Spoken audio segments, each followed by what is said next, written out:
сказать, что я Таню знаю очень давно.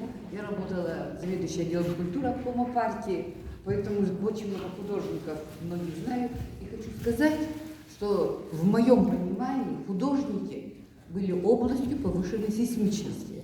Понимаете? Потому что идешь на выставку, не знаешь, как Ермолин поведет, есть какие-то у него пристрастия, есть какие-то... Но и я могу сказать, Таня, что все-таки тебе было сложно. Очень сложно. И я в любом случае в своей работе, при встречах, я всегда хотела ей помочь.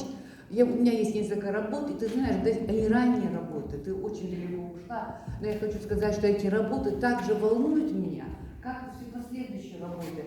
Я смотрю на них и вижу свое становление, и как-то у меня улучшается настроение.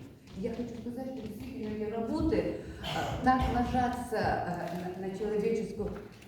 так ложатся на человеческую душу, что просто становится прекрасно. И я потом все время наблюдала за ее творчеством, выставка была у нас в университете, и удивлялась ее работоспособности, удивлялась ее любви к человеку, понимаете, желанию помочь.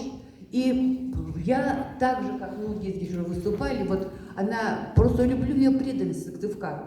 Все-таки она уезжает, но она не теряет связи с Сыктывкаром. Она пишет работы, она приглашает, она комментирует. Таня, продолжай так же трудиться. Береги себя и пойми, что мы все сидящие здесь тебя очень любим и желаем, чтобы все было у тебя хорошо. И в семье, и с дочерью, и с внуками, там, и так далее, может быть. Я от вас, от всех вручаю ей цветы, розы.